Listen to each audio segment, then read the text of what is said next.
everyone. Hey. Sorry. You guys are late. Nagpasalamat si Rafael sa mga bisita nila na dumalo sa birthday party ni Justine. Giniit niyang madami silang hindi pagkakaunawaan na mag-ama dahil nagiging matigas na ang ulo ng binata.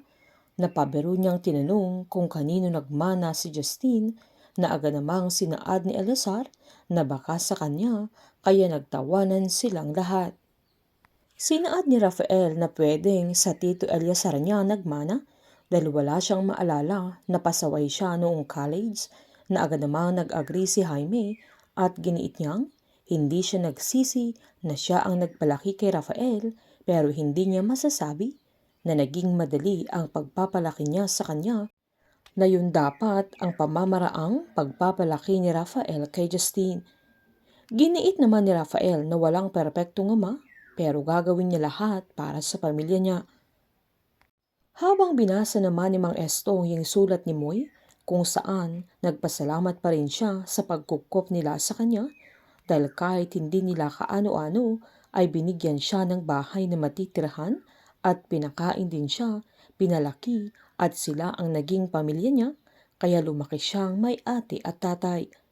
Humingi din ng tawad ang binata dahil sa sakit ng ulo na binigay niya sa kanila at nangako siyang pagbubutuhin niya ang pag-aaral niya sa Crestwood at aayusin niya ang buhay niya para maipagmalaki siya ni Mang Estong na parang tunay na anak. Hindi namang maiwasang maiyak ni Mang Estong sa sulat ni Moy sa mga sandaling yan. Habang pinasa na ni Rafael kay Justine ang isang relo na nagsisimbolo ng legacy nilang pamilya na pinamana sa kanya ni Jaime na hindi naman ito nakaimik, lalo't alam niyang may krimeng nagawa si Justine na silang mag-apo lang ang nakakaalam. Nang magsalita si Justine ay sinaad niyang racing ang passion niya kaya hiniling niya sa daddy niya na hayaan siyang i-prove ang sarili niya sa kanya.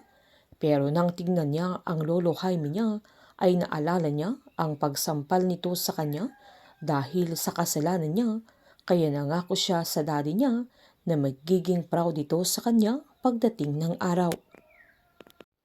Habang binasa ni Moy ang sulat na nasa box ni Roland na galing kay Nadia na nanay ng binata kung saan sinaad ni Nadia na kung anuman ang nangyari noon ay nakalipas na yun at pwede silang magsimula muli na naniniwala silang umpisa na ng pangarap ni Roland dahil nakapasok siya sa Crestwood na sosuporta sila ng ate niya na tulungan siya sa kanyang pagbabago hanggang maging abogado na siya. Walang kaalam-alam si Nadia na patay na ang anak niya.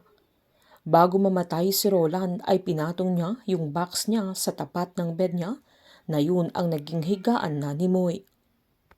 Habang pabirong sinaad ni Eleazar kay Justine na kung hindi dahil sa politika ay isa na siyang professional singer na yun talaga ang gusto niya. Pabirong sinaad ni Rafael na ang point ng tito niya ay tinangay lang siya ng agos kaya siya nasa politika. Agad sinaad ni Eleazar na pareho lang sila ni Rafael na pinilit ni Jaime na maging abogado para ma-handle nila ang politics na ayaw din dati ni Rafael at hindi niya alam kung bakit ginusto na niyang maging governor na nagulat naman si Justine. Giniit naman ni Rafael sa tito niya na wag niyang sabihin sa harap ni Justine dahil baka hindi niya makumbinsing maging abogado na agad namang sinaad ni Eleazar na hindi mali na ipaglaban kung saan talaga masaya ang isang tao. Sakto namang dumating sila Divine at Felicia kaya agad nilang binati si Justine. Napatingin naman si Mercedes na nag-aayos sa mga pagkain, lalo na nang sweet sila Rafael at Divine na hinawakan pa ng asawa niya ang bewang ni Divine. Walang ibang role si Mercedes sa buhay ni Rafael kundi pagsilbihan ng asawa niya at sumunod sa lahat ng gusto niya. Painit ng painit ang mga tagpo, sabay-sabay po nating subaybayan ang advance episode ng Pamilya Sagrado dito lamang po sa aking channel. Patuloy lamang pong manood at mag-subscribe para ma-update po kayo sa mga susunod na episode.